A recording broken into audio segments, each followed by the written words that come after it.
Magandang araw po sa inyo, Kuya Bari. Itago niyo na lang po ako sa pangalang Paulo. Mahigit 6 na dekada na ang edad ko sa ngayon at kasalukuyang naninirahan po dito sa Tarlac. Ang ikukwento ko po sa inyo ngayon ay ang aming karanasan sa isang nilalang na hindi ko akalain na siyang dahilan kung bakit maaga kaming nawalan ng mga magulang. Nasa 8 anyos pa po ako noong mga panahong iyon, Kuya Bari, nang magloko ang aking ama sa aking ina. Hindi naman po siya babaero dahil alam ko na mahal niya ang aking ina. Ngunit hindi namin akalain na magagawa po iyon ni Itay. Nang dahil sa pagkakamaling iyon, naging kabayaran ang buhay nilang dalawa. Mahirap ang buhay namin sa mga panahong iyon, kaya kailangang magdoble kayod ang aming mga magulang para matustusan ang pangangailangan naming mag-anak. Tumatanggap po ng labahin ang aming ina habang ang aking ama naman ay minsang tumutulong sa pag-aani ng mga palay. Ngunit hindi naman regular po iyon, kaya kailangang maghanap pa siya ng ibang pagkakakitaan. Isang araw, isinama siya ng kanyang kumpare na si Ninong Edo sa Olongapo. Kailangan daw ng dagdag na tao para gumawa doon sa malaking bahay.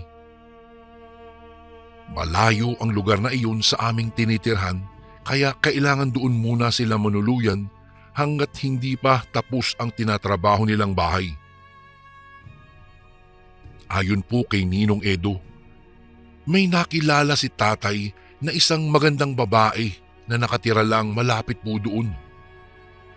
Bagong lipat daw ito na nanggaling pa raw sa malayong probinsya.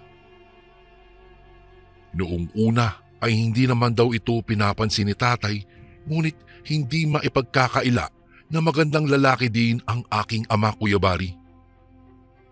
Hindi rin halata na may asawa't mga anak na si tatay dahil sa sobrang bata ng hitsura nito. Maaga kasi silang nagpakasal ni nanay. 2 lang po kaming magkapatid. Regular naman na nagpapadala ang aming ama ng pera para sa pag-aaral ko, kaya hindi namin iniisip na nagtataksil na pala siya sa aming ina.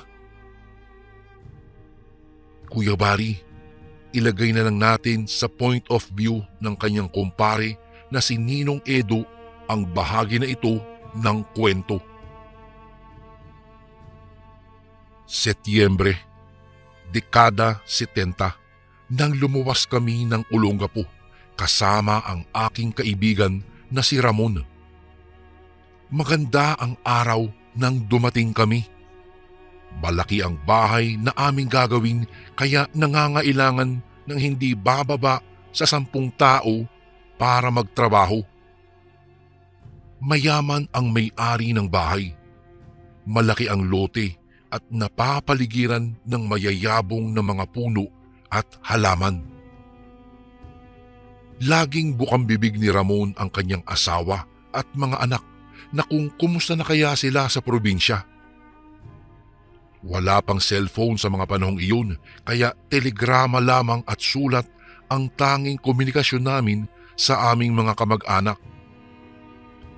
Pare, kamusta na kaya yung mag-ina ko? Ayos lang kaya sila doon? Kasi unang pagkakataon naming magkakahiwalay. Wika ni Ramon habang nakahiga sa isang folding bed sa aming barracks. Naku Ramon, huwag mo masyadong isipin yan. Sinabihan ko naman ng aking mga anak na tingnan-tignan ang iyong pamilya. Sabi ko sa kanya para naman gumaan ang loob niya. Sa pagdaan ng araw ay unti-unting naging kampante si Ramon. Dumating sa punto na hindi na niya masyadong iniisip ang kanyang mag-ina. Nakauwi naman siya isang beses. Nagdaan pa ang ilang araw ay may nakilala kaming dalaga na tawagin na lang nating Alona. Sa pagkakaalam namin, si Alona ay taga roon sa lugar na iyon, ngunit hindi namin alam kung saan talaga siya nakatira. Napakagandang babae ni Alona at marami sa kasamahan namin ang nagkakakursunada sa kanya dahil bukod sa maputi ang babae ay mabait pa ito.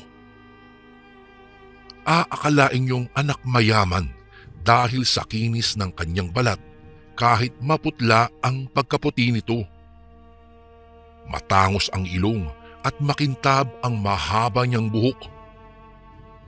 Noong unang daan pa lang ni Alona sa bahay ay nagkakandara pa na ang mga kalalakihan na gustong makipagkilala sa kanya maliban lamang kay Ramon. Nagpatuloy lang ito sa pagtatrabaho at kahit isang sulyap sa babae ay hindi nito ginawa.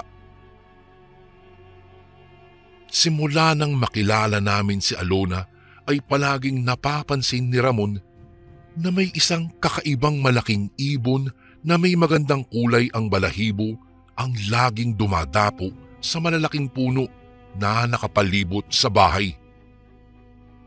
Palagi niya raw itong nakikita, ngunit hindi ako naniniwala sa kanya sapagkat ni isang beses ay hindi ko naman ito nasilayan pa. Kung may ibon man ay yung maliliit lamang. Sabi niya, nagmamasid lang daw ito sa amin.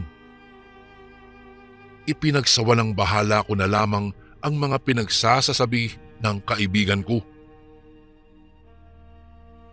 Sa pagdaan ng araw, unti-unting naging malapit sina Alona at Ramon.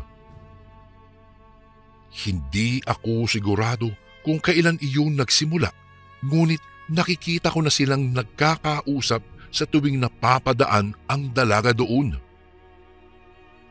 Unti-unti na ring nagbabago itong si Ramon. Linggo-linggo na siyang umaalis. Dati ay hindi niya ito ginagawa. Hindi ko na rin nakikita si Alona na dumadaan pa sa ginagawa naming bahay. Minsan, gusto kong sumama kay Ramon pero tumatanggi siya. Bigla ko na lamang naulinigan sa mga kasamahan ko noong isang linggo. May nakakita kina Ramon at Alona na magkasama. Magkahawak pa nga raw ang mga kamay ng dalawa habang naglalakad ito. Hindi ko naisip na magkakaigihan ang dalawa kasi nga noong una ay hindi naman interesado si Ramon sa dalaga. Ngunit kahit ganoon ay may napapansin ako na nagtititigan silang dalawa na waring nag-uusap ang kanilang mga mata. Parang nagkakaintindihan sila.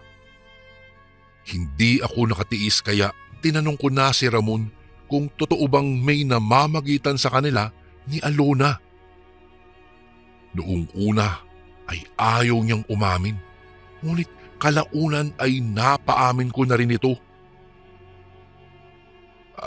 Edo, alam ko mali pre, pero nagmamahalan kami ni Alona. Mahal ko si Leia, pero lalaki ako pre at may pangangailangan din ako. Sana pre, hindi ito malaman ng asawa ko ha. Kaya mo, kapag natapos na tayo rito ay ako na ang bahalang magpaliwanag kay Alona. Aaminin ko sa kanya ang totoo. Sa ngayon pre, atin-atin lang muna ito ha. Maasahan ba kita pre? Pakiusap ni Ramon sa akin. Alam kong kasalanan, pero kaibigan ko po si Ramon, kaya pumayag ako sa pakiusap niya. Lagi ko naman siyang pinapaalalahanan sa posibleng kahihinatnan ng mga ginagawa niya. Nakuha ko pang konsintihin ang kaibigan ko, ngunit hindi naman ako nagkulang sa paalala ko sa kanya.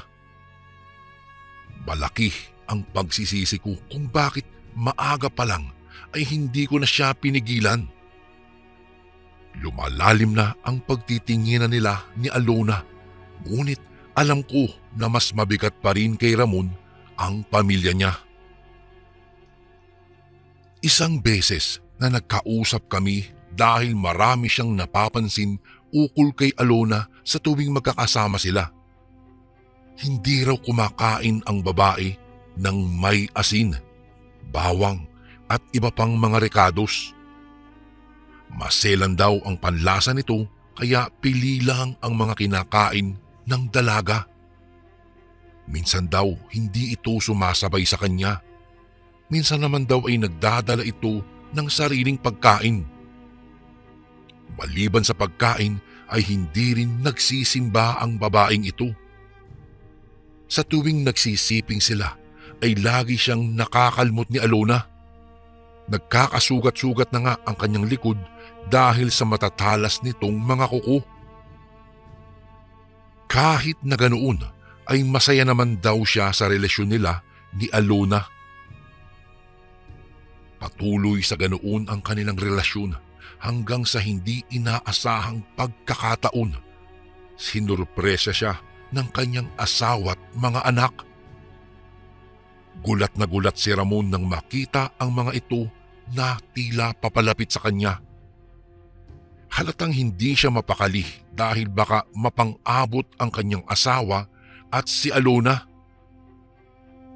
Mabilis niya akong kinausap na pwedeng abangan ko daw si Alona sa labas at baka daw pumunta ito mamaya, lalong-lalo na kung hindi siya makakasipot sa kanilang tagpuan. Subukan ko raw itong iiwas sa lugar para hindi mapang-abot ang dalawang babae. Linggo pa ang araw na iyon nang dumating ang kanyang mag-ina. Masayang masaya si Leia at ang mga bata noong makita si Ramon. Niyakap nila ito ngunit napansin ni Leia ang pamumutla nito. Ramon, ayos ka lang ba? Bakit kanya na itsura mo? Tanong ni Leia sa kanyang asawa. Para kang nakakita ng multo eh. Hindi ka ba masaya na nandito kami ng mga anak mo? Oo, masaya. Kaya lang hindi man lang kayo nagpasabi na pupunta pala kayo rito para naman nasundo ko kayo man lang sa terminal ng bus. Sagot nito sa kanyang asawa. Gusto ko kasi naming sorpresahin eh. Namimiss ka na namin ng mga anak mo. Wika ni Leia. Bago ko po ipagpatuloy ang kwentong ito ay may request sana ako sa iyo kasundo. Isang pindot lang ito kasundo sa subscribe button namin. Malaking tulong po ito sa amin kasundo upang mapagpatuloy pa namin ang mas marami pang magagandang kwento. Salamat sa pag-subscribe mo, bagong kasundo. Namimiss ko rin naman kayo eh. Pero uuwi naman ako sa susunod na buwan. Sayang ang pamasahe. Tugon ni Ramon. Nag-usap ang mag-asawa kaya nagpaalam na muna ako para lumabas. At saka baka biglang dumating itong si Alona. Inabangan ko ang babae doon kung sakaling pupunta. Habang nakaupo ay nagulat ako nang biglang may magtanong. Edo, andyan ba si Ramon? Tanong ni Alona sa akin. Uy, Alona, nakakagulat ka naman. Hindi kita napansin ah. Kanina ka pa ba rito? Tanong ko naman sa kanya. Nagtataka ako kasi hindi ko man lang siya nakita na papalapit. Andyan ba si Ramon? Hindi siya kasi sumipot sa aming tagpuan. Kanina ko pa siya hinihintay. Wika ng babae na mukhang nag-aalala. Ha? Oo. Masama ang pakiramdam niya kasi. Alam niyang pupunta ka dito kaya nakiusap siya sa akin na sabihan ka daw. Sa ibang araw na lang daw kayo magkita. Pagsisinungaling kong sabi sa babae habang sinusubukan kong ilayo siya sa lugar. Ha? May sakit siya? Pupuntahan ko si Ramon. Ako ang mag-aalaga sa kanya. Naku, kawawa naman siya. Nag-aalalang sabi ni Alona at sinubukang puntahan ang loob ng barracks. Ngunit pinigilan ko siya. Kinakabahan na rin ako ng mga oras na iyon. Naku, Alona, wag. Baka mahawa ka. Alam mo, nakakahawa yung sakit ni Ramon. Sa ibang araw ka na lang bumisita sa kanya. Siguradong magaling na siya noon. Pagbibigil ko sa babae. Paalis na sana ito nang biglang lumabas ang isang anak ni Ramon na si Junjun at sinundan ito ng kuya niyang si Paulo. Natigilan ang babae at napalingon sa mga bata. Junjun, saan ka pupunta? Bumalik ka rito, baka hanapin ka ni Mama. Sigaw ni Paulo sa kapatid niya. Nakita ito ni Alona at nilingon. Natuwa siya sa bata kaya binati niya ito. Kumusta? Ang gwapo naman ng bata na to. Wika ni Alona kay Junjun at napatitig sa bata ng maigi. Parang kamukha mo si Ramon. Ano po? Kilala mo po ang tatay Ramon namin? Inosenteng tanong ni Junjun. Pinagpawisan ako nang marinig ko ang tanong ng bata. Patay na! Hindi ko na alam ang gagawin ko. Kinakabahan ako na baka biglang lumabas naman si Leia. At hindi nga ako nagkamali dahil iniluwa ng pintuan ang babae. Ang masakla pa ay lumabas din si Ramon na sumusunod pala kay Leia. Nanlaki ang mga mata ng aking kaibigan nang makita niya si Alona. Nagkatitigan silang dalawa. Lumingon naman si Alona sa akin at kunot noong nagtanong. Akala ko ba may sakit si Ramon? Tanong ni Alona sa akin. Hindi ako makasagot.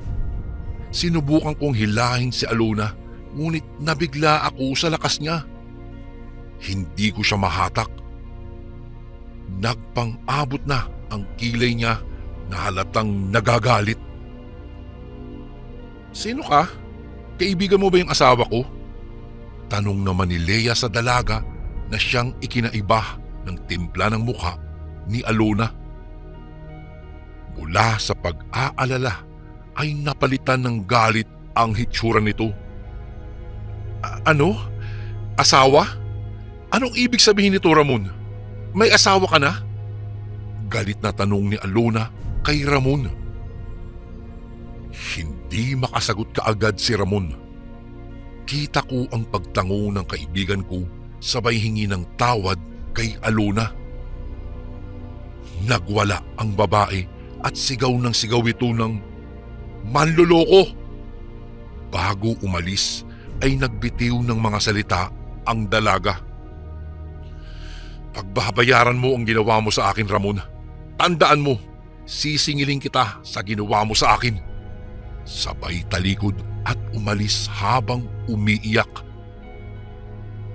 Nagulat si Leia sa inasta ng babae at pinutakti ng tanong ang kanyang asawa. Nagpaliwanag si Ramon at sinabi ang buong katotohanan. Dahil sa bugso ng emosyon nang dahil sa mga nalaman ay nasampal ng babae si Ramon. Nagwala din ito at umiiyak. Sinubukan pang pakalmahin ni Ramon ang kanyang asawa ngunit hindi nito matanggap ang nagawa ng aking kaibigan sa kanya. Doon din ay hinatak ni Leia si Paulo at binitbit si Junjun papaalis ng lugar. Uuwi na lamang sila sa probinsya. Pipigilan sana ito ni Ramon ngunit pinagsasampal lang siya ng babae kaya wala na lamang siyang nagawa kung hindi ang tumunganga habang papaalis ang kanyang mag-ina. Punong-puno ng pagsisisi ang aking kaibigan. Hinayaan ko na lang muna siya ng mga oras na iyon. Dumaan ang 2 oras mula ng pag-alis ni Leia kasama ang mga anak ay bumalik ito na umiiyak. Nawawala daw ang kanilang panganay na anak na si Paulo sa terminal ng bus. Iniwan na muna namin si Junjun sa kasamahan namin at bumalik kami sa terminal upang hanapin si Paulo.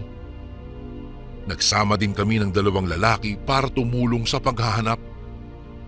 Sabi ni Leia, inutusan lang daw niya ang bata na bumili ng makakain sa isang tindahan bago sila sumakay ng bus. Noong lingunin daw niya ito, ay nakita niyang kausap nito si Alona. Tumayo siya para puntahan sila, ngunit nang papalapit na siya ay bigla na lamang nawala ang dalawa. Sigurado daw siyang tinangay ng babaeng iyon si Paulo. Sinisisi ni Leia si Ramon sa pagkawala ng anak nila. Sa pagpapatuloy ng kwento ko, Yabari, ay ang karanasan ko na ang aking isasalaysay sapagkat hanggang doon lang nasaksihan ni Ninong Edo.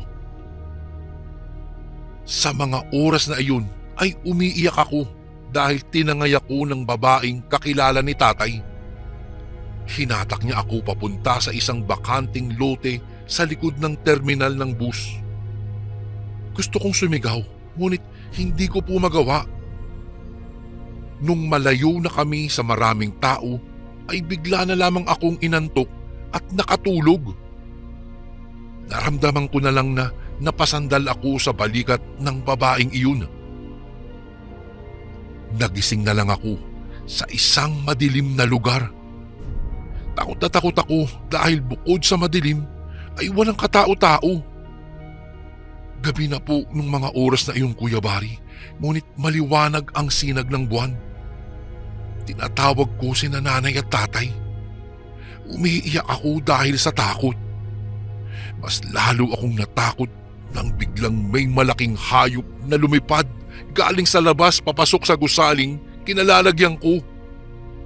Nanlaki po ang aking mga mata nang makita ko ang hitsura nito. Pero imbis na matakot ay namangha ako sa hitsura niya. Isa siyang taong ibon. Magandang babae pa rin ang mukha nito, ngunit ang katawan niya ay nababalot po ng balahibo gaya ng sa agila. Kumikinang po na parang kristal ang mga balahibo niya kapag ka nasisinagan sa liwanag ng buwan. Ang lapad ng kanyang mga pakpak. Napakaganda niya. Nakatulala lang ako na nakatitig sa kanya nang biglang narinig ko ang boses ni tatay. "Alona, ilabas mo ang anak ko!" Sigaw ni Tatay Ramon. Ikinampay ng babaeng ibon ang pakpak niya at mabilis na tinangay ako papalabas ng abandonadong building. Ang lamig ng simoy ng hangin na tumatama sa mukha ko. Nanginginig ako dahil sa takot at pagkagutom. "Tatay! Tatay, tulungan mo ako!" Sigaw ko sa aking ama na nasa ibaba. Tumingala ang aking ama at sinisigaw niya ang aking pangalan. Halatang nagulat ito nang makita ang ibong mandaragit na tumatangay sa akin. Nagmamakaawa siya na pakawalan ako at paulit-ulit na humihingi ng tawad.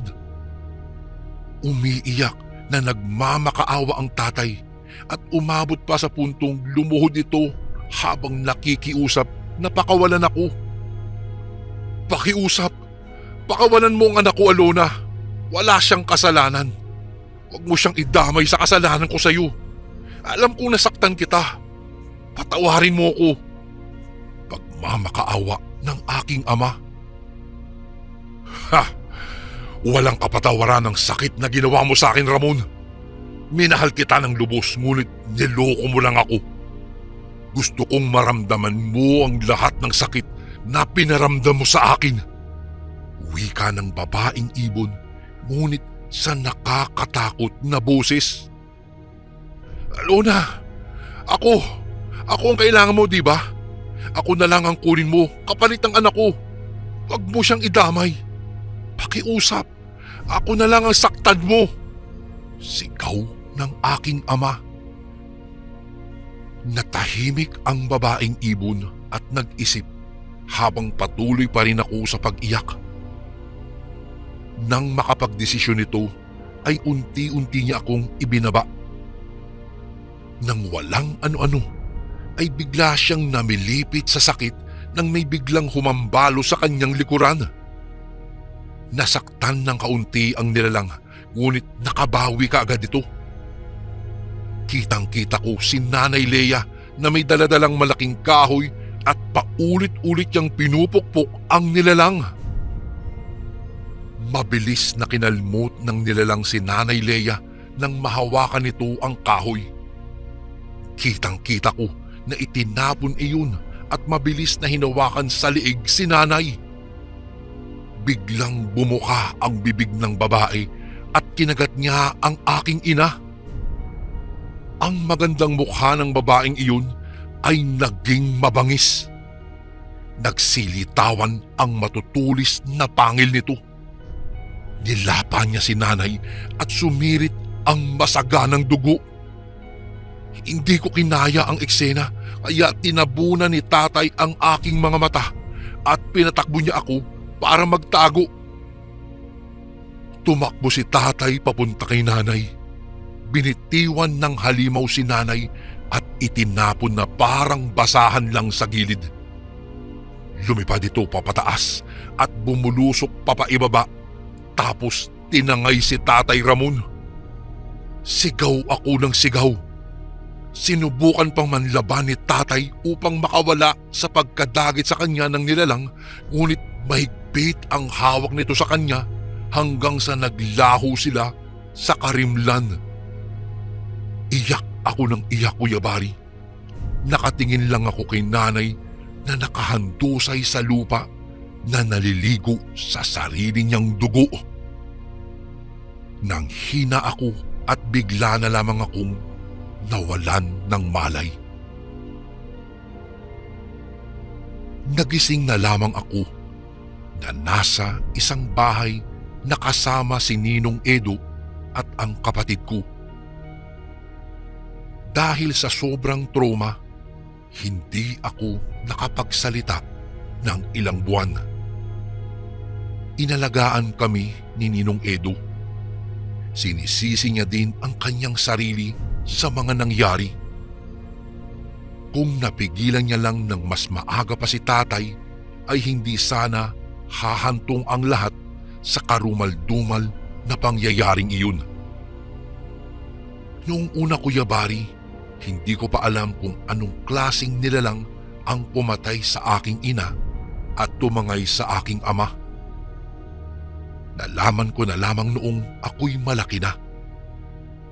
Ang nilalang na iyon pala ay tinatawag na kinari.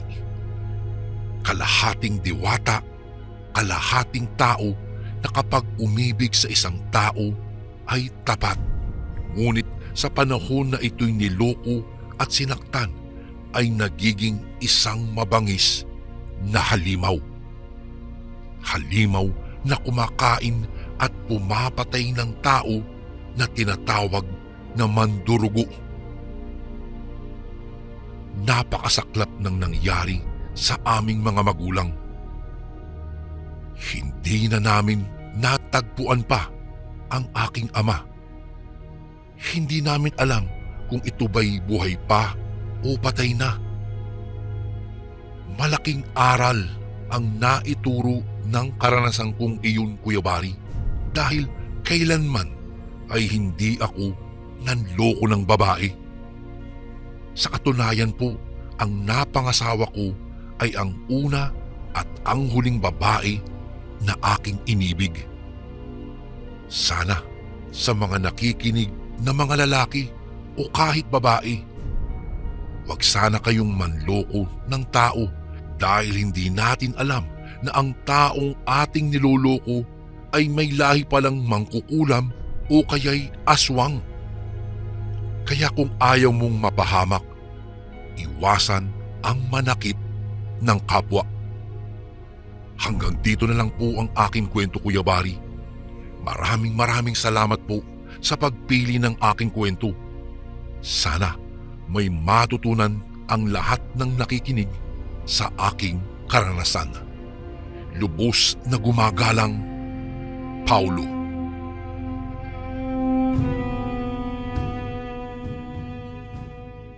Magandang araw po sa inyo, Kuya Bari. Itago niyo na lang po ako sa pangalang Miguel. Nais ko sanang ibahagi po sa inyo ang naging karanasan namin ng aking kaibigan na tawagin na lang po natin sa pangalang Liam. Matagal ko na pong kaibigan itong si Liam. Elementarya pa lamang po ay magkasama na kaming dalawa sa lahat ng aming mga galaan. Kung saan-saan kami nakakarating ng aking kaibigan.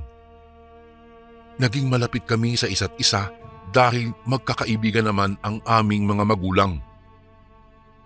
Minsan ay naburyong kami sa kakapanatili namin sa bahay. Naisip kong mamasyal pero wala akong kasama, kaya ang ginawa ko, pinuntahan ko si Liam sa kanilang bahay. "Oh, ano namang pumasok sa utak mo at niyaya mo akong pumunta roon?" Tanong ni Liam sa akin nang yayain ko siyang pumunta kami sa isang bundok na napuntahan na rin namin noon. "Kuya Bari, bata pa po kami noong huli kaming mapagawi sa lugar na iyon. Madalas kaming naninirador, nangunguha ng itlog sa bawat pugad na aming madaanan." Hindi ba't gusto mo ring bumalik doon? Yun nga sabi mo noon, di ba? Babalik tayo roon. Kaya eto, niyayaya kita ngayon dahil pareho naman tayong walang gagawin. Tugon ko na lamang sa kanya. Napailing na lang si Liam dahil hindi nito inaakala na maaalala ko pa ang tungkol sa bagay na iyon. Iyon lang naman ang paraan namin para maglibang, kaya wala na rin siyang ibang nagawa kung hindi ang sumang-ayon sa gusto ko at sumama na lang sa aking lumakad. "Ay nako, ikaw talaga. Sige. Sa bagay no, mag-iisang taon na rin naman yun. Kaya sige, sasama ako sa'yo." Sabi nito, kaya napangiti ako. Sinabi ko naman sa kanya kung anong araw at oras kami tutungo roon. Matapos ang naging usapan namin ay nagpaalam na akong uuwi sa aming bahay. Wala pa man ang takdang oras na kailangan naming umalis ay sobrang kasabi ka na ang aking nadarama, kaya kailangang paghandaan ko ang mga bagay na aming dadalhin papunta roon. Lumipas ang mga araw at dumating nga ang araw ng Sabado. Araw iyon na tutungo kami ni Liam sa bundok na sinasabi ko. Nag-ayos kaagad ako nang magising ako. Maaga akong naligo at naghanda ng mga dadalhin. Sinigurado kong may dala kaming baon dahil madali pa naman akong magutom habang nasa lakad. Noong matapos sa pag-aayos ng aking mga kagamitan ay tumungo na ako sa bahay ni Liam. Daladala ko ang aking motor ng mga panahong iyon para hindi na kami mahirapan sa pagbabiyahe. Marunong naman ako noon at alam kong kaya namin itong idaan sa medyo masukal dahil malalaki ang spikes ng gulong at hindi aatras sa kahit anumang putik na nakakalat sa aming daraanan. Pagdating ko sa bahay ni Liam ay sakto namang nakapagbihis na siya. Nang makita ako nito ay sinenyasan na lang niya akong maghintay. Makalipas lang ang ilang sandali ay lumabas na si Liam sa kanilang bahay, dala-dala ang kanyang bag kung saan nakalagay ang kanyang mga gamit. Umangkas na siya sa likuran ng aking motor, kung kaya agad kong pinaandar at nagsimula na kaming magbiyahe patungo nga sa bundok na iyon. Dahil tanda pa namin noon ang daanan patungo roon, ay naging mabilis ang aming pagtungo. Sa loob lamang kasi ng humigit kumulang mga 2 oras ay nakarating na kami sa bundok na iyon. Bumaba kami sa motor at iniwan na lang muna iyon upang maglakad na at maglibot na roon. Naghanap kami ng pwesto kung saan ito pwedeng iwanan at nang makahanap ay napangiti na lang kami. Pinagtulungan naming takpan ng malalaking dahon ng saging ang motorsiklo para walang kahit na sinong dadaan ang makakapansin doon. Noong maayos na namin ang kinalalagyan ng motorsiklo, nagsimula na kami sa aming paglalakad upang libutin ang nasabing bundok. Uy, maraming nagbago sa lugar na to ah. Pansin ni Liam na sinang-ayunan ko naman. Oo nga no, mas marami na ang puno at medyo naging masukal kumpara noon. Wika ko naman sa kanya. Subalit kahit na ganoon ay hindi kami nagpapigil na pasukin ang bundok at libutin. Kahit kasi naging medyo masukal iyon, naniniwala pa rin kami ni Liam na maganda pa rin ang bundok tulad ng nakita namin noon. Naglakad-lakad na kami at sinundan na lang ang daang nadaanan na namin noon. Subalit napahinto kami noon sa aming paglalakad noong mapansin namin hindi na tulad na ng dati ang daang iyon. Uy, teka lang ha, teka. Saan kaya tayo susunod na dadaan? Sa kaliwa ba o sa kanan? Sa pagkakatanda ko, walang ganito noon, di ba? Tanong ni Liam sa akin. Sa kaliwa na lang tayo dumaan. Ganon din siguro yan. Nagbago nga rin ito, pero nandito na tayo kaya hindi na tayo pwedeng bumalik pa. Tugon ko naman at tulad nga ng sabi ko ay sa kaliwang daan kami tumungo. Habang naglalakad noon, hindi ko mapigilan ang makaramdam ng kakaiba sa paligid. Tipong may nakasunod at nagmamasid sa aming dalawa. Nagsimula tuloy akong makaramdam ng pagkabalisa. Gayunpaman ay nanatili akong kalmado at hindi nagsasalita. Ayaw ko kasing matakot din si Liam dahil madali pa naman itong mataranta kapag may nararamdamang kakaiba. Wala lang to. Bulong ko pa sa aking sarili noon nang biglang nanayo ang aking mga balahibo. Nauna kasi si Liam sa akin kaya hindi niya alam kung ano ang nagiging reaksyon ng mukha ko ng mga sandaling iyon, Kuya Bari. Napapalunok na rin ako dahil pansin kong habang papalapit kami sa kalagitnaan ng bundok ay pansin kong tila padilim na ng padilim. Liam, padilim na. Anong oras na ba?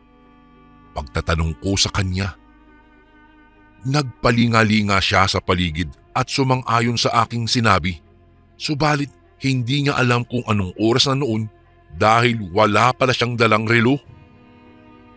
Tara, magpatuloy na lang tayo ng ating paglalakad at baka makarating na tayo sa kabilang dako ng bundok na ito. Anang Liam, kaya nagpatuloy na lang kami sa paglalakad namin kahit pa na kinakabahan na talaga ako. Noong nasa kalagitnaan na kami noon ng bundok, nang mapansin naming may usok na nagmumula sa malapit kung saan kami naruroon. Nagkatingin ang kaming dalawa ni Liam at tila takang-taka bakit mayroong usok sa gitna ng bundok gayong sa pagkakaalam namin ay wala namang nakatira doon. Usok ah? May mga tao kaya rito? Bakit may usok? Tanong sa akin ni Liam. Hindi naman ako nakasagot sa kanya dahil hindi ko rin naman alam kung ano ang nangyayari sa bundok na iyon. Walang ano-ano ay may naisip akong ideya kung kaya nagsalita ako. Baka may nagkakaingin lang dyan kaya may usok. Sabi ko na lang sa kanya. Subalit, kitang-kita ko sa mukha ni Liam na hindi siya kumbinsido sa aking naisip kaya kinabahan na ako nang magwika siya. Kaingin, teka. Puntahan natin at alamin, sabi ni Liam sa akin. Hindi man ako sang-ayon, Kuya Bari, noon ay wala akong nagawa nang magsimula itong maglakad patungo sa pinagmumulan ng usok na iyon. Palapit na kami ng palapit noon at mas lumalakas naman ang tibok ng aking puso. Hindi ko nga rin alam kung bakit, pero pakiramdam ko may panganib kaming kahaharapin dahil doon. Ang alam ko lang, tila lumulutang ang aking diwa habang naglalakad palapit sa aming paruroonan. Liam, sandali. Wag na kaya tayong tumuloy papunta ron. Bumalik na lang tayo. Pagpipigil ko, nasabi ko kay Liam. Napatingin lang siya sa akin at hindi nagpatinag sa mga pagpipigil na aking ginawa at nagpatuloy sa paglalakad patungo roon. Hindi ko alam kung anong pumasok sa kokote nitong si Liam. Parang biglang naging matapang. Natigil lang ito sa kanyang paghakbang at dahan-dahang sumilip sa punong pinagtataguan namin upang makita kung sino ang may gawa ng usok sa gitna ng bundok na iyon. Oh, may mga bahay tingnan mo. Wika na lang ni Liam nang makasilip na siya. Nagulat man sa sinabi niya ay napasilip na rin ako at kitang-kita nga ng aking dalawang mga mata na may mga kabahayan nga roon. Sa tansya ko po, Kuya Bari, hindi hihigit sa 50 bahay ang nakapwesto sa buong kapaligiran. Pareho kaming namangha at hindi makapaniwala. Grabe, may nakatira na pala dito. Sambit ko pa at saktong paglingon namin ni Liam ay may 2 lalaki na nakatingin sa amin. Sino kayo? Anong ginagawa niyo rito? Tila galit na tanong ng isang lalaki sa amin. Hindi kaagad kami nakasagot ni Liam. Nagsimula kasing sumasal ang aking dibdib sa matinding kaba. Kakaiba ang paraan ng pagtingin nila sa amin. Tila ba palihim nila kaming pinag-uusapan gamit lamang ang kanilang mga mata? Dali-dali rin silang naglakad patungo sa amin at mahigpit kaming hinawakan ni Liam sa braso. Sumunod kayo sa amin.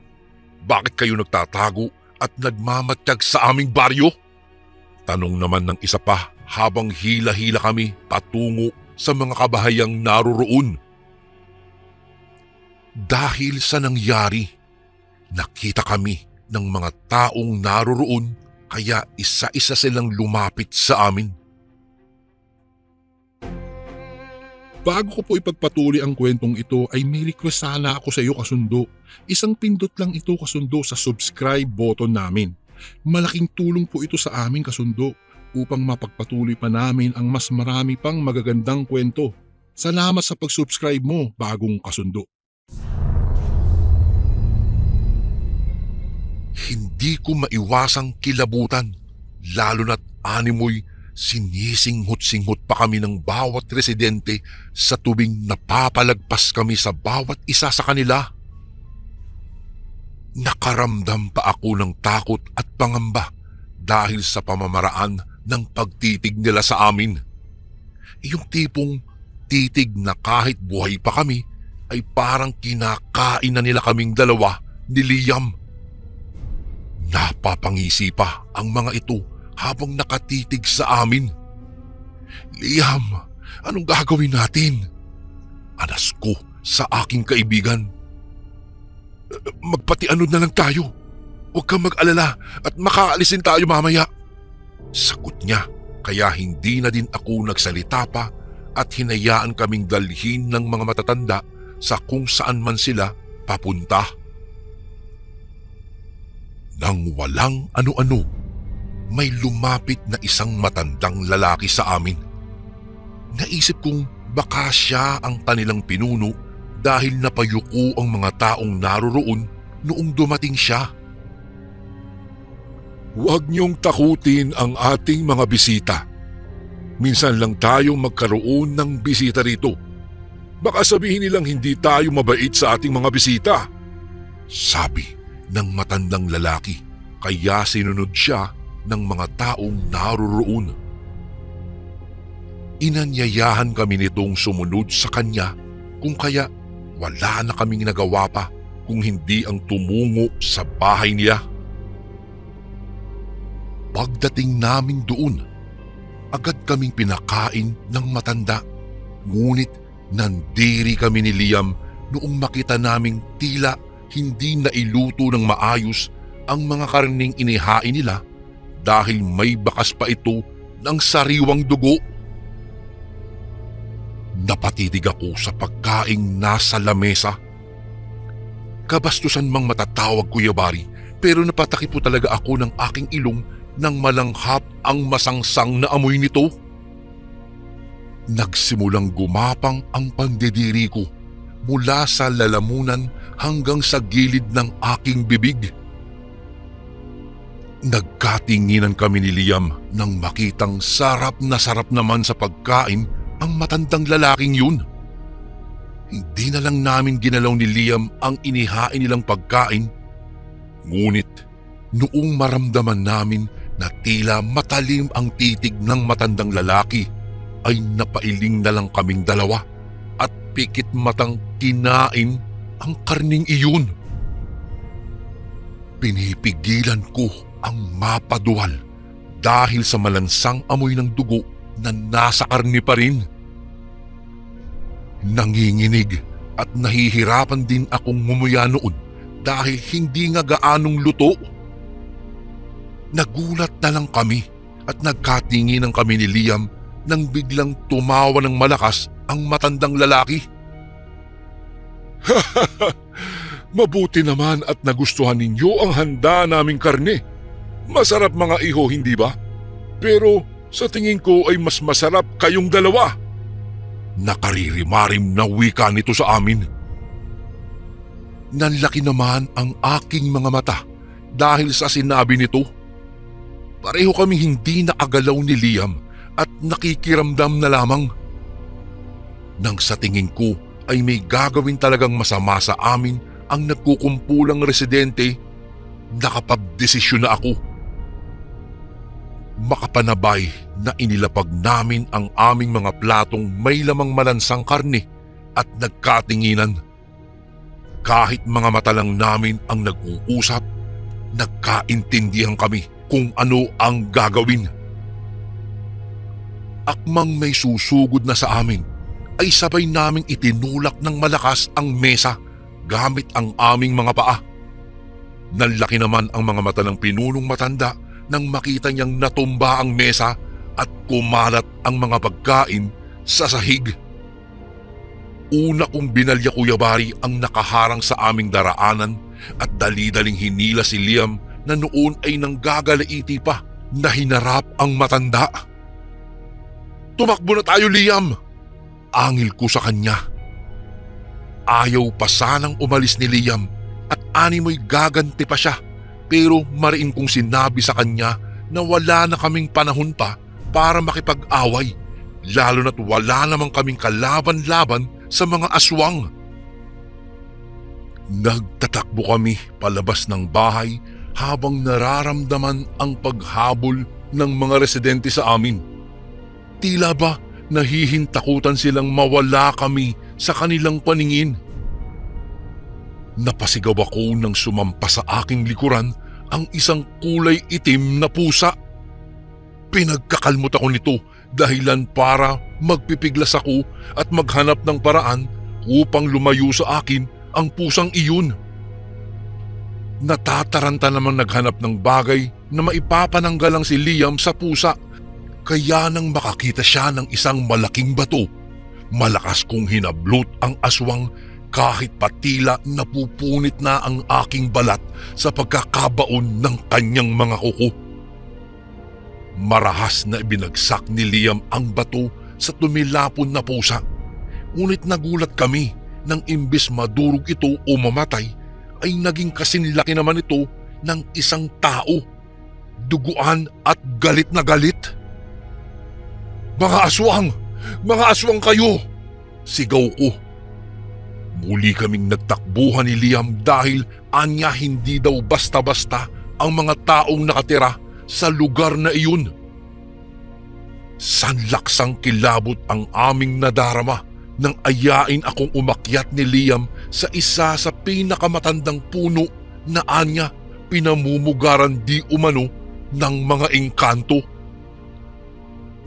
Hintakot na gumapang ako kahit ayaw ko.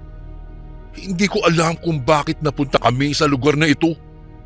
Sabay pa kaming napalingon ni Liam nang makitang humabol sa amin ang pinakapinuno ng mga aswang at nang gagalaiting dinuro pa kami nito. Akala nyo ba makakaalis pa kayo ng buhay dito? Pwes, nagkakamali kayo. Dito namin kayo lalantakan at pati buto ninyo pagpipiestahan pa namin. Dumadagundong sa katahimikan ng kagubatan ang kanyang malagom na boses. Nanginginig man, pilit kong huwag gumalaw dahil nakasiksik lang ako sa pinakataas ng punong inakyatan ko. Pakiwari ko, dumuduyan ang katawan ko sa lakas ng ihip ng hangin sa tuwing gumagalaw ang mga sanga sa ibabaw. Napakrus na lamang ako at taimtim na nagdasal. Wala akong ibang hinangad ng mga oras na iyon kung hindi ang makaligtas kami sa delubyo. Mag-uumaga na nang mapagpasyahan ng mga aswang na sumuko na sa paghahanap. Nagpapasalamat ako dahil hindi man lang sila nagkaroon ng ideyang nasa ibabaw lang kami ng kanilang punong dinadaan-daanan. Parehong nanlulupaypay kami ni Liam nang makababa at naglakad papunta sa labasan. Pakiramdam ko, binigyan pa kami ng Panginoon ng panibagong buhay. Iiling-iling na lang ako na tumingala sa langit at saka sinabi kay Liam na magpahinga na muna kami. Hindi ko alam kung bakit kagabi parang napakadali lang sa amin ang magpunta sa baryong iyon.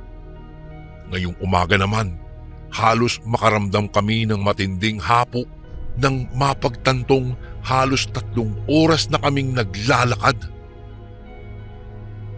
Bumaling ako kay Liam.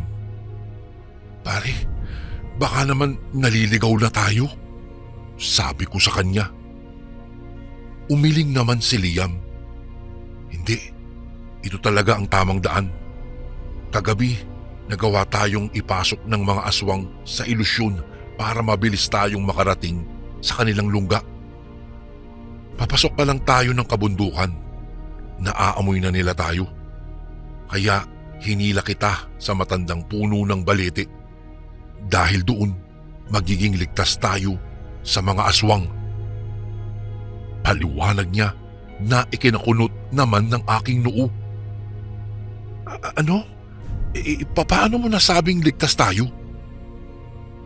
Pare, ligtas tayo kasi ayon sa kasabihan, hindi magkasundo ang mga engkanto at ang mga aswang. Pareho silang galit na galit sa isa't isa. Kinakain tayo ng mga aswang, samantalang ang mga engkanto naman ay nanghihila ng mga tao sa kanilang mundo para gawing panibagong miyembro ng kanilang pamilya. Gulong-gulo man ay napatango na lamang ako sa kanya. Umuwi na lamang kami ni Liam sa takot na baka sundan kami ng mga tao roon.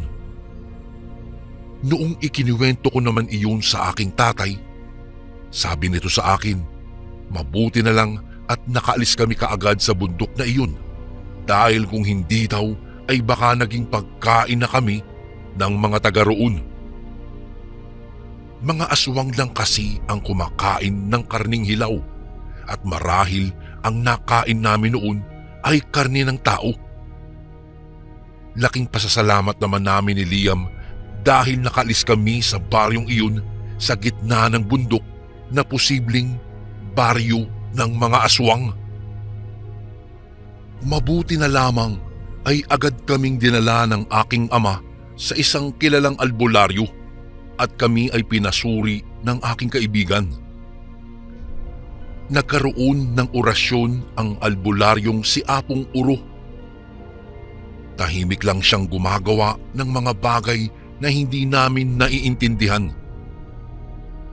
Halos 1 oras din ang ginugol niya. Maya-maya ay may ipinainom sa amin itong isang likido na nasa baso. Wag daw naming isuka at pilitin daw naming ubusin ang laman nito. Nagtaka naman kami ni Liam kung ano ito, ngunit wala na kaming nagawa kung hindi tunggain ang laman ng basong iyon. At totoo nga ang sinabi niya. Napakasama ng lasa nun, Kuya Bari. Napakapait at hindi ko maintindihan talaga ang lasa. Dahil may kaunting lansa din akong natikman, ngunit nilunok ko kaagad iyon. Maya-maya lang, bigla na lang humilab ang aming mga sikmura. Nanakit bigla ang aming mga tiyan. At matapos yun, bigla kaming nagsuka. Nakakagulat, Kuya Bari. Si Liam ay biglang sumuka ng parang kulay berde, samantalang ako naman po ay may naisukang kulay itim na bagay. Matapos po ang pangyayaring iyon ay para kaming nanlata. Pagod na pagod kami ni Liam. Pinagpahinga muna kami saglit ng albularyo at pinainom kami ng maligamgam na tubig. Maya-maya'y nagsalita na si Apong Uro. Ayon sa albularyo, ang kaibigan ko daw na si Liam ay hindi daw nayanggaw. Ako daw ang halos napuruhan, ngunit ligtas na. Yung daw itim na bagay na naisuka ko ay itinanim daw ng mga aswang doon sa karning nakain ko, para daw ako ay mahawaan nila.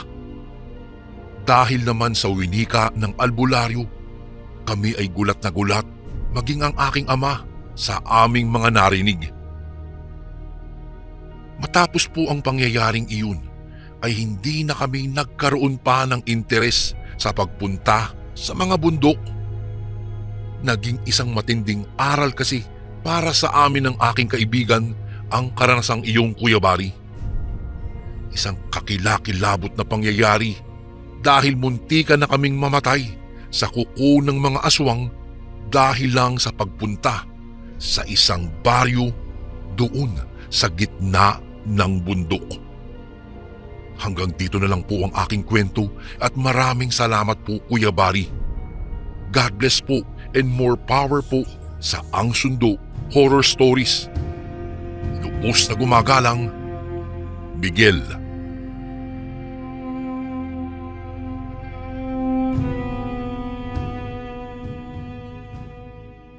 Magandang araw po sa inyo, Kuya Bari. Tawagin niyo na lang po ako sa pangalang Gino.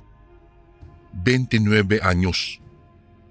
Ang kwentong ibabahagi ko po sa inyo ay nangyari dito sa aming lugar sa Band Mill, isa sa mga sityo ng Bai City.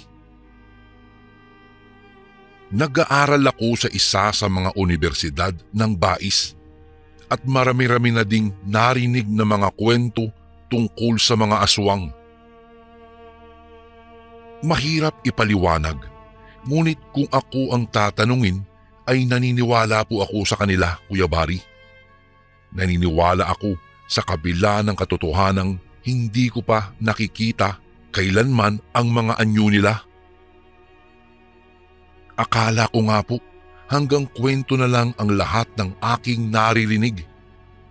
Hindi ko inaakala na habang nakikipagkwentuhan ako sa aking mga kaibigan, kaanak at kakilala ay may tunay palang aswang sa paligid na tahimik lamang kung magmasid sa amin. Tila ba kinakabisado niya ang lahat ng aming kwentuhan, lalo na kapag nariyan ang mga kaibigan kong maiingay. Ayaw niya na pinag-uusapan siya. Kaya lang hindi niya naman magawang pakialaman kami sa takot na talagang mabuking namin ang tunay niyang pagkatao. Kuya Bari, siya ay si Ate Edna. Siya po ay kusinera sa karinderya na nasa tapat ng aming pinapasukang eskwelahan. Kilalang suplada itong si Ate Edna. Tahimik ito at palaging seryoso.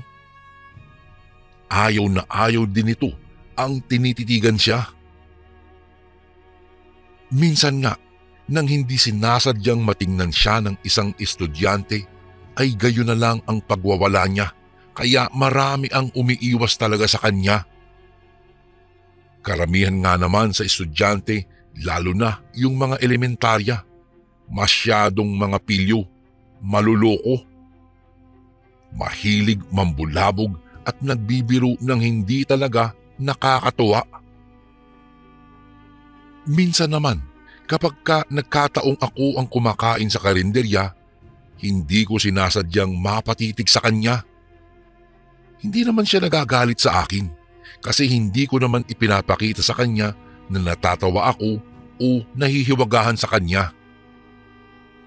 Pansin ko lang, kapag tinititigan ko siya ay nagmumukha siyang balisa at hindi mapakali. Ang kanyang mga mata ay lumilikot at animo hindi nagiging komportable.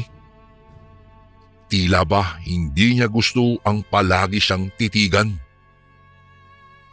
Sabi naman ng iba kong mga kaklase, ang aswang ay ayaw na tinitingnan. Nagagalit sila kapag tinitingnan sila. Naiirita daw sila at nagkakaroon ng pagkakataong manakmal kapag nagalit ito. Kaya naman kapag nagpupunta ako sa kanyang karinderya upang kumain ay iniiwasan ko na lamang ang gawin iyon. Karamihan sa mga estudyante, guro o kahit sinong customer na walang nalalaman sa mga usap-usapan ay kumakain sa kanyang mga lutong ulam. Pero mula nang malaman ko ang totoo ay hindi na ako makampante. Palagi na ako nagdadala ng sarili kong pagkain. Kuya Barry, alam ko namang ligtas ako sa panghahawa kung sakali dahil may langis na pinamana sa akin si Lola Dina at napapansin kong palagi itong kumukulo kapag napapalapit ako sa kanya. Sa totoo lang, gustong gusto ko nang ipagkalat sa lahat na tunay ngang isang aswang ang babae, ngunit hindi ko naman po ito magawa. Nagkaroon ako ng ideya na baka pwede kong matyagan ang lahat ng kanyang mga kilos. Kung kaya't isang araw, nagkataong wala kaming pasok sa eskwelahan. Bali, nangungupahan lang kami ng mama ko sa isang apartment malapit lang din sa pinapasukan kong eskwelahan. Ang mama ko ay sa umaga natutulog, samantalang nagtatrabaho naman siya sa gabi. Hiwalay na sila ng aking ama na may iba ng pamilya at hindi na din ako tumatanggap pa ng suporta na nanggagaling sa kanya. Ayaw na kasi ni mama na magkaroon pa ako ng ugnayan sa aking ama, kaya naman tinutulungan ko na lang din siyang umiwas para wala ng gulo. Dahil dito, nagpakalayo-layo kami hanggang sa humantong kami dito sa Maynila. Malungkot ako at walang kaibigan. Pero nang magkaroon ako ng kakilala dito sa bago naming lugar, ay nagkaroon ako ng pagkakataon na maging masaya. Madalas akong kwentuhan ng aking mga bagong kaibigan. Ito ang dahilan kung bakit nakilala ko si Ate Edna at nalaman ang tunay niyang pagkatao. Dahil nga nakukuryoso ako sa totoong tinatago niyang lihim, kailangan ko siyang matyagan at pagmasdan sa malayo. Pasimple ko tong ginagawa hanggang sa maisip ko ngang sundan siya mula umaga hanggang madaling araw. Pasado 2:00 pa lang ng madaling araw ay nakabihis na ako. Inihanda ko na ang mga dadalhin ko dahil sinabi ko kay mama na ako na muna ang mamimili ng mga kakailanganin namin para sa isang linggong konsumo. Sinabi ko pa sa kanya na magpahinga na lang muna siya dahil day off naman niya. Maliban doon, plano ko talagang sundan si Ate Edna dahil sabi ng aking kaklasing si Gina ay namimili raw ito sa palengke tuwing madaling araw. Kahit natatakot man, ay walang pag-aalinlangan na sinundan ko siya. Walang imik akong tumayo sa isang madilim na bahagi ng kalsada at naghintay ng susunod niyang gagawin. Hindi naman problema sa akin ang pagsunod sa kanya dahil may bisikleta naman po ako, Kuya Bari. Napansin kong kahit may kalayuan sa aming tahanan ang palengke, ay hindi siya pumapara ng kahit anong tricycle man lang. Hindi ko din maiwasang kilabutan dahil mukhang hindi siya nakikita ng mga driver. Para bang nananatili siyang anino na nilalagpasan lamang ng iba pang mga taong paruot parito sa kalsada. Marami na ang mga tao kahit maaga pa lamang. Ang iba ay namamalengke at abala na sa pakikipagtawaran ng bibilhin nilang rekados samantalang maagang namamasada ang iba bilang driver ng tricycle at jeep. May mga namataan pa akong nakahilirang kakanin sa gilid ng entrada ng palengke at nakakatakam naman tikman, kaso lang dahil may sinusundan ako ay hindi ko man lang magawang tumigil kahit saglit. Pareho naming alam kung nasaan ang palengke, kaya hindi ko alam kung bakit dumiko siya sa isang kanto at nagpatuloy sa kanyang paglalakad. Ang nangyayari kasi, Kuya Bari, nilagpasan namin ang palengke at balak niyang magpunta sa ibang lugar na hindi ko nasisiguro kung saan iyon. Ngunit ganun pa man, walang reklamong sinundan ko pa rin siya at hindi na hinayaang mawala pa siya sa aking paningin. Nakita kong lumiko siya ulit sa isang crossing na sa tingin ko po ay papunta sa isang makipot na kalsada. Nagpatuloy lang ako sa pagpapadyak at pinagsikapan ko ang maging maingat at huwag mapahalata na sinusundan ko siya. Alam kong may iba pa siyang pupuntahan, kaya naman kabado akong sumunod sa kanya. Hindi naman po ako natatakot dahil may dala akong buntot pagi at isang dakot na asin. Isa pa, may nakakalat namang poste sa paligid na siyang nagbibigay liwanag sa bawat kanto na aming daraanan. Nakadistansya lang po ako sa kanya kaya hindi niya ako mapapansin. Nakarating kami sa isang pamilihan at may iilan na ding tao doon. Naglilinis at nagdi-display ng mga kanilang paninda. Sa tingin ko po, kakaiba naman ito sa palengke na madalas naming puntahan ng aking ina. Madalang ang mga taong namimili dito, ngunit mukha namang malinis ang kanilang mga paninda. Ang iba sa mga tindera ay nagsipaghanda na sa pagbabahig ng mga paninda nilang isda, karne at mga gulay. Hindi yata nila napapansin si Ate Edna na mas binibilisan ang lakad papunta sa kanyang pupuntahan.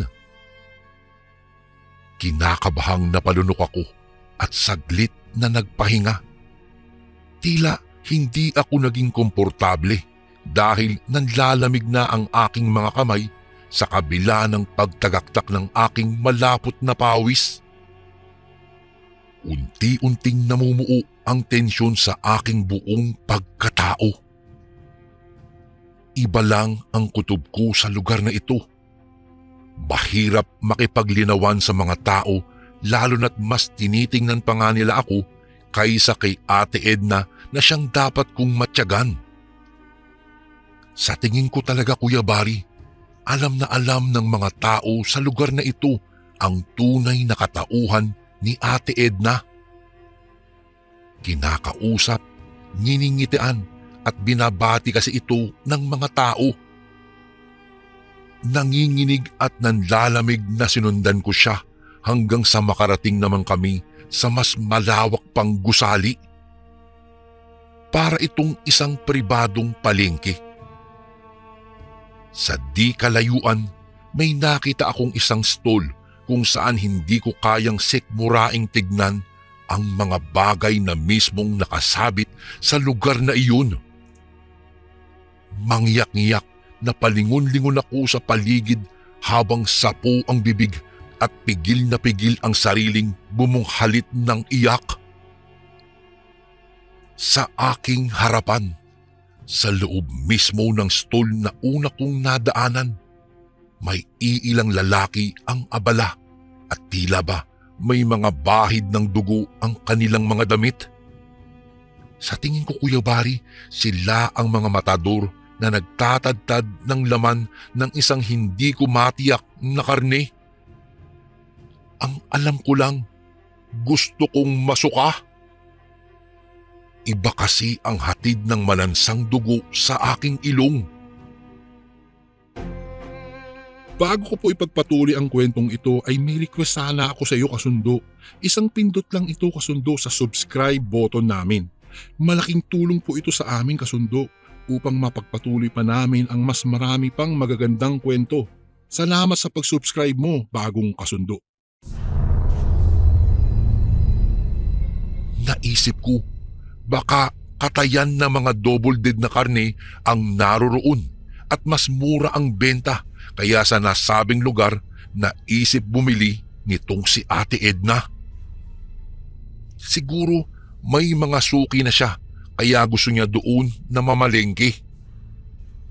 Mukha namang magiliw ang mga taong naroroon. Ayaw ko kasing i-entertain ang mga negatibong bagay na nasa isip ko.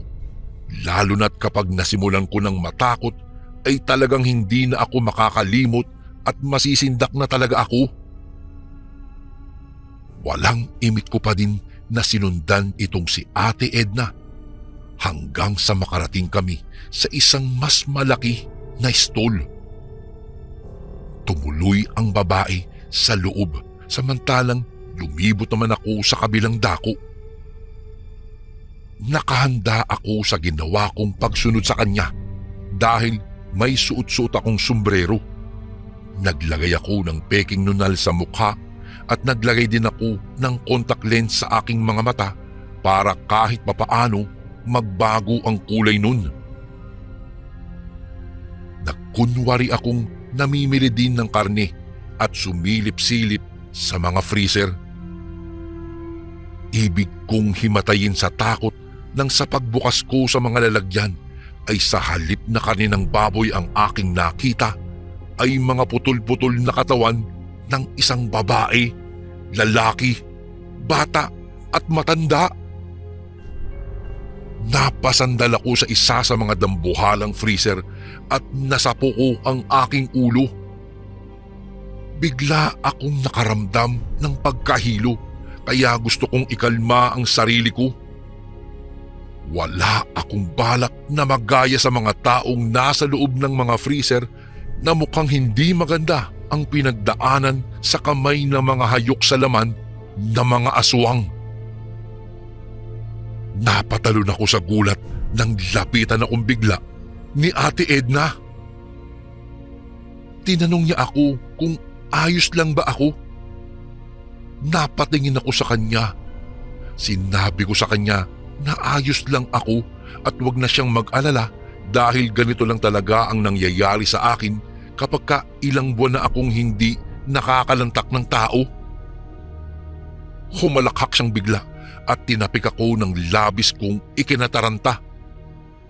Sa totoo lang, Kuya Bari, gusto ko nang magsumigaw at magtatakbo palayo sa lugar na iyon, ngunit pinigilan ko na lamang ang naghuhumirentado kong sistema. Sabi niya, marami daw mura ngayon, lalo na ang mga bagong dating mula sa isang probinsya ng Mindanao. Masasarap daw dahil presko at kamamatay lang. Ibig ko din talagang himatayin na lang nang mapag-alaman kong ang tinutukoy niya ay ang mga taong namatay sa giyera sa isang bahagi ng kabundukan ng Mindanao na kinuha lang ng iilang kasamahan niya. Inilipad lang daw ang mga ito dahil alam naman nilang hindi na ito magagawa pang ilibing ng mga kamag-anakan, kaya papakinabangan na lamang nila. Makailang beses akong lihim na napa-sign of the cross. Hindi ko alam kung nananaginip ba ako o totoo ba ang pinagsasabi niya. Bago pa man ako makapag-react sa sinabi niya, ay iniwan niya ako at baka raw maunahan ako ng iba sa sinasabi niyang sale na parte ng laman ng karne na balak niyang habulin. Noong maiwan akong mag-isa, ay naisip kong uminom ng tubig at maglakad-lakad muli. Tahimik naman at walang tao sa aking kinaroroonan, kaya naisip kong walang mapapagawi na sa lugar na iyon. Dala-dala ang hiniram kong kamera sa aking kaibigang si Lito. Palihim kong kinunan ng litrato ang mga dambuhalang freezer, pati na rin ang mga laman nito. Wala akong nilagpasan dahil lahat ng ito ay kinuhaan ko para maging ebidensya. Walang ingay akong lumapit sa isa sa mga malalapad na dingding na sa tingin ko po ay kwarto at sumilip sa naroroong butas. Mukhang may mga tao sa loob. Naririnig ko kasi ang mga ingay ng nagtatawanan at mga nag-uusap. May nagtatadtad at nagkakatuwaan. Nakita ko sa butas na abala sa pagbili ng mga karne itong si Ate Edna. Akala ko karne lang ang aking makikita, iyong normal na karne. Ngunit hindi ko mapigilang masindak nang makita ang iilang bangkay ng tao na kinakatay nila at parang baboy na pinagtatatadtad. Gimbal na napaatras ako, saka nagduduwal na yumuko sa aking paanan. Gustong bumaliktad ng aking sikmura sa aking nasaksihan.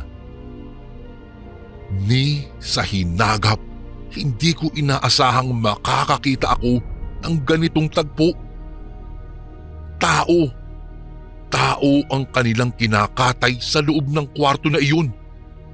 Papaano nila nagawa ang mga ito nang hindi sila nahuhuli ng mga otoridad? May nakikita pa akong pinapapak ang isang tenga ng animoy sobrang sarap. Malutong na ito dahil narinig kong sinabi ng isa sa mga matador na pinalutang daw niya sa mantika ang crispy tenga na iyon. Nanlabo ang aking mga mata dahil sa aking mga narinig at nakita. Ilan sa nakita kong nakasabit ay mga buntis, tinamaan ng baril at mga batang edad 10 pataas at mukhang ilang linggo nang nawawala. Walang kaalam-alam ang mga kapamilya ng bawat biktima na ang kanilang anak ay naririto sa katayang ito. Patay na at nakasabit pa sa isa sa mga tagong lugar na masahol pa sa kinalalagyan ng mga hayop. Napatalon ako sa gulat nang muling marinig ang boses nitong si Ate Edna. Inutusan niya kasi ang matador na kumuha ng sariwa at batang karne. Gusto niya ito dahil mura na ay malambot pa. Marami ang kinuha ng tagatadtad at sinabing dadagdagan pa nito ang bawat kilo niya kapag ka isinama niya ang mga ulo nito. Kaagad namang tumango si Ate Edna, sabay sabing kukunin niya pati ulo ng namatay na babae. Nag-iwan pa siya ng instruksyon kung aling parte ang kailangan niyang ipatadtad, ipagiling at sasabawan para ihalo daw sa bulalo upang hindi raw mahalata kaagad ang kanyang mga nilutong putahe. Pakiwari ko, Kuya Bari, ay gusto nang lumipad ng aking espiritu dahil sa matinding takot ng mga sandaling iyon. Para akong mawawala sa katinuan habang naririnig ang mga pinag-uusapan nila. Halos mawalan ako ng lakas dahil para mapasalampak ako ng upo sa likuran ng malapad na dingding na iyon. Noong inilibot ko ang aking tingin sa buong paligid, para akong aatakihin na kaagad sa puso dahil sa matinding takot. Dagdag pa ang nakakalat na mga nadurog na laman sa iilang parte ng katayan. May mga nakasabit na taong kalahati na lang ang naiwan at mukhang hindi pa natatapos na katayin. Ginawa ko ang lahat para makaalis ng walang ingay at kumaripas na ng takbo. Wala na akong pakialam kung maabutan man ako, basta ang mahalaga, makaalis ako kaagad sa lugar na iyon. Nagtatakbo ako at hinanap ko ang aking bisikleta at hindi tumigil kesi hodang hingalin ako dahil sa matinding takot. Pakiramdam ko ay may mangyayaring hindi maganda kapag nagtagal pa ako doon. Hindi ko na namalayan na nakauwi na pala ako sa aming bahay. Niwala akong nabiling pagkain at nagdahilan na lang ako sa aking ina na sinabi ko masama ang aking tiyan. Hindi naman naggalit ang aking ina at siya na raw ang bibili kung kaya't siya na ang umalis. Humingi naman ako ng pasensya sa kanya saka nagpaalam na magsi-CR na ako. Pag-alis ng aking ina ay tumungo ako sa aking silid. Pagkasarado ng pinto ng aking silid ay napahagulgol ako ng iyak. Takot na takot ako. Sa totoo lang, Kuya Bari, ngayon lang ako nakakita ng mga bagay na nakahihindik na sitwasyon. Hindi ko akalaing may mga tao pa pala talagang mas lamang ang pagiging hayop ng isipan kaysa sa mga kagaya nating tao na matino mag-isip. Noong mahimasmasan ako sa kaiiyak ay nagpasya akong lumabas upang maglakad-lakad. Ang karinderya ni Ate Edna ay mas marami ang customer ngayon at marahil hindi na iyon magbabago pa. Mabili ang kanyang mga tindang ulam dahil masarap raw ang templada ng mga ito. Nais ko namang mahilo nang maisip ang tungkol doon. Alam na alam kong tao ang pangunahing sangkap ng kanyang mga inihahaing putahe. Hindi ko alam, Kuya Bari, kung anong pumasok sa kokote ko. Hinamon ko at gusto kong mapatunayan ang lahat. Pumasok ako sa karinderya at nagpa-serve ng isang bulalo. Alam kong inihalo niya doon ang iilang parte ng laman ng tao na may pakiramdam akong mabilis kong makikilala kung ikukumpara sa tunay na karne ng baka. Kabado akong naghintay. Noong maihain ang aking inorder na pagkain ay hinalo-halo ko ito, saka ko ibinukod ang mga napansin kong kakaiba sa mga karne para ipakita sa iilang kasamahang kong customer. Kahit kinakabahan man, ay nilakasan ko talaga ang aking loob para mailigtas ang mga taong inosenteng kumakain ng kapwa-tao. Noong nasa kalagitnaan na ako ng paghalukay sa sabaw, nang magulat ako sa aking nakuha sa mangkok. Isang putol na tenga ng tao. Gusto kong masuka nang makitang may nakakabit pang hikaw sa dulo noon, kaya kahit wala pa akong nakakain ay nagsuka ako dahilan para maagaw ko ang atensyon ng mga customer. Kitang-kita ko ang pagkabigla sa mukha ni Ate Edna, saka biglang nanlisik ang kanyang mga matang nakatingin sa akin. Hindi siya nakontento at walang babalang sinugod ako sa aking kinauupuan. Bago pa man niya ako masakmal ay ipinagsigawan ko sa lahat na aswang si Ate Edna at laman ng tao ang binebenta niya sa aming mga customer niya.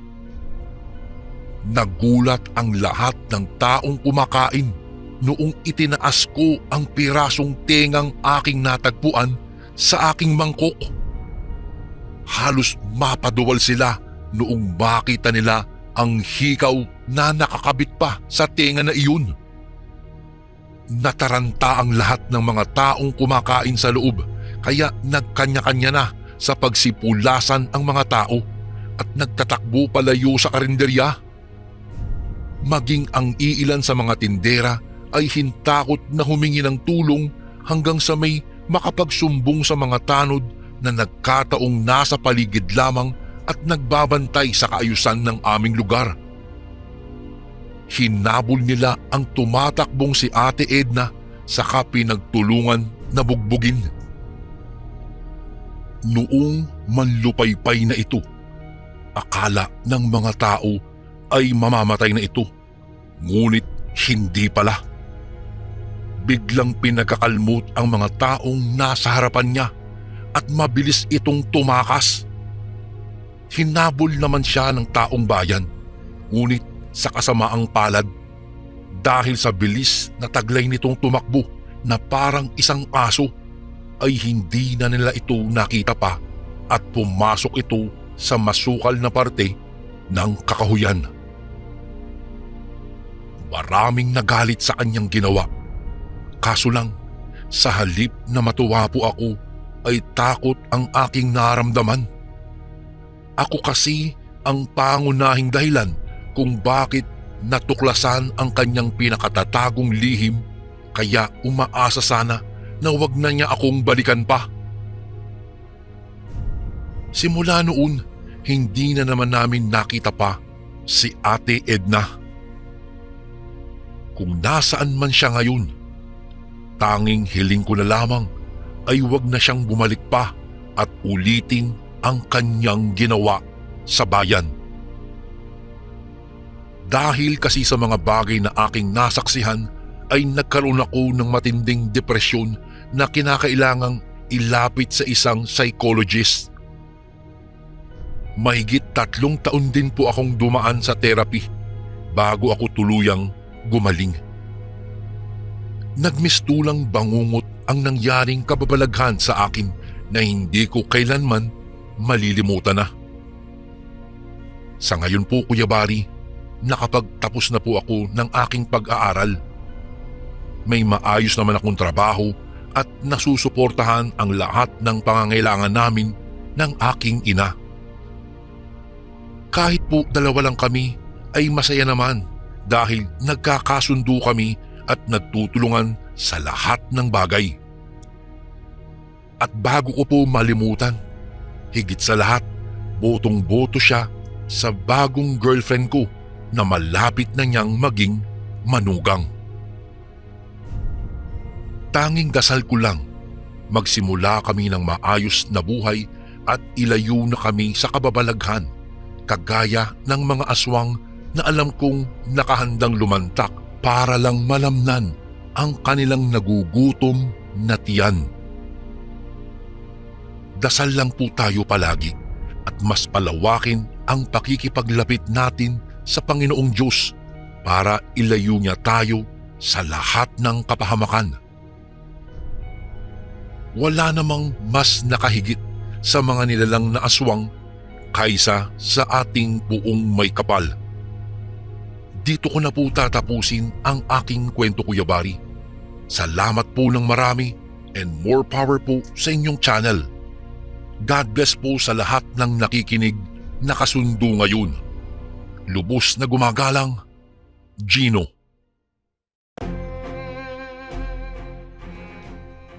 And again, maraming salamat po mga kasundo. Don't forget to subscribe And i-click nyo lang po yung bell na button para updated po kayo sa mga upcoming videos namin na paparating.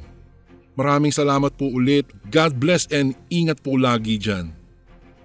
Ito po si Kuya Bari at ako ang Sundo.